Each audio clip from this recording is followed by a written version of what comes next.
Canola School on RealAgriculture.com is brought to you by Alberta Canola Producers Commission, SAS Canola, and Manitoba Canola Growers.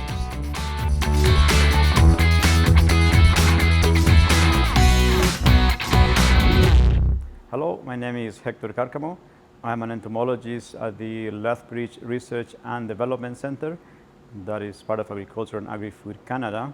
And I work on integrated pest management of insect pests of crops.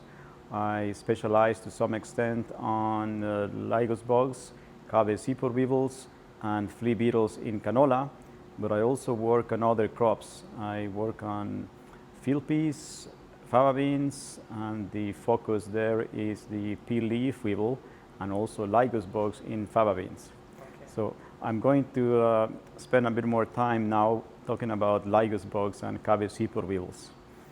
These are two prominent pests in southern Alberta, in the region south of Highway 1 and all the way to the US border and even into southwestern Saskatchewan. The Cabbage Seedpod weevil has become a prevalent pest. And we notice a very interesting pattern with regards to the effect of seeding date on Seedpod weevils and Lygus bugs. If farmers plant their canola early, as it is recommended to plant canola early, Cabbage Seedpod weevils tend to accumulate in those fields, and it's quite likely that they will surpass the economic threshold of 2 or 3 Seedpod weevils per sweep, and that is an average taken over 10 sweeps in at least 5 spots in the field. For Lygus bugs, we see the opposite pattern, that if farmers plant their canola early, then they are likely going to have a reduced risk of Lygus pest in their fields. So for Seedpod weevils, you see high numbers in early seeded crops and very low Lygus numbers in the early seeded fields. Now, if for some reason a grower plants their canola late, and by late, we mean planting after the middle of May. So it's fairly late for southern Alberta or southern Saskatchewan. In those cases, you are not likely to encounter Cabbage Seedpod weevils. They likely went to your neighbor who planted early. But the risk now is going to be Lygus bugs. Because the Lygus bugs, they tend to have their life cycles synchronized much better with those fields where the crop is planted late, and they can be a problem. For Lygus bugs, the time to consider monitoring them is at the end of flower, when about 90% of the flowering is completed in the field. That's the time when you should get your sweep net, get out there and sample them. For Lygus bugs, you are actually able to get away with sampling along the edges of the fields. It's not like the Cabbage Seedpod weevil, where you see a clear pattern of aggregation, where the Seedpod weevils can be more abundant along the edges of the fields compared to the inside of the field. With Lygus bugs, you can get away with sampling the edges, which is a good thing, because canola at the pod stage is a little bit of a challenge to sample. So again, you want to use your sweep net, take 10 sweeps along the edge, and you do want to find an area that is representative of the field stand.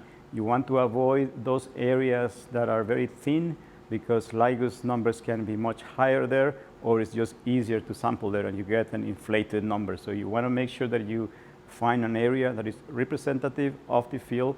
Then you take your 10 walking sweeps, 180 degrees if you can, and then you count the Lygus numbers there. Now, when you're counting the Lygus, you want to make sure that you're not counting the aphids, which can be a little bit similar to the Lygus bugs, but you should be able to recognize them, because Lygus, they move a little bit faster. We can think of them as Lygus being runners and aphids being joggers. So that's one easy way. The other easy way is you can just look at the rear end of this green bug running around in the sweep net, and you should be able to see these cornicles or tailpipes at the end of an aphid. So if you see those features, you know that you're not dealing with a Lygus, so you should not count it when you estimate your number to get that economic threshold. The other important consideration when you're counting those bugs in the net is that you only want to count the Lygus that are big enough to actually damage the crop. So how do we know that the Lygus is big enough? You actually can see this wing pads that are beginning to form. And if you are not able to see those shoulder pads or wing pads, then you should not be including it in that threshold count. The very small Lygus, they don't really have the capability to insert their mouth part and penetrate the pod and cause damage to the seed. So we should only count those larger nymphs or juveniles and the adults, of course. Now, once you have counted them, the number that we need to reach to make the decision whether to treat that field or not, the economic threshold is 15 Lygus in 10 sweeps. So more or less 10 to 20 Lygus in 10 sweeps on average over 5 or 10 spots at the early pod stage. So that's same as the end of flowering. That's when you need to consider that you may have the threshold.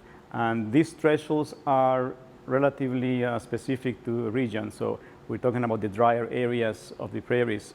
If you're in more humid areas, we are still doing work to try to determine whether the threshold is the same, and we hope to have more information about those regions where you have more rainfall. There is fairly good evidence that if you have about 3.5 inches of rain during the 3 weeks preceding the early pod stage, that Lygus numbers may not be very harmful to the crop. So canola is a very flexible, very plastic crop that can actually compensate for some insect feeding. So Lygus bugs during the early pod stage, they actually may not cause a yield loss if the crop has enough moisture and there was enough rainfall. So that's something to keep in mind also. Now there is also one more crop stage when Lygus can be damaging, and at the mid-pod stage, when the flowering has finished, there is still a potential for Lygus to cause some damage, but at that time the threshold is a little bit higher, so we can tolerate 20 to 30 Lygus in 10 sweeps. So those are the key messages to remember about Lygus bugs and how to manage them. One important thing that I always like to remind growers is that in addition to these insect pests in the fields, there is an army of natural enemies that are always available in every farmer's fields. And this army of natural enemies are doing a great service for all our farmers. They are helping us to control Lygus bugs, diamond backmoth larvae, Bertha armyworms, all these insect pests. They have their natural enemies, and insects, for example, ladybird beetles. There are damsel bugs, spiders also. They're quite abundant on the ground, and we should remember that whenever there are strong rainfalls, in addition to getting the benefit of improving the growing conditions for the crops, we also have some Lygus bugs and insects that are washed down onto the ground, and they are actually vulnerable to predation by these natural enemies. So that's why we often recommend adhering to the economic thresholds, and if possible, if a grower notices that the conditions are really good in terms of moisture, the crop is looking healthy, it's quite possible that the crop can tolerate a little bit more feeding by this insect pest, and we're also protecting our natural enemies by spraying less, and these natural enemies are providing this free service in terms of controlling this pest for farmers.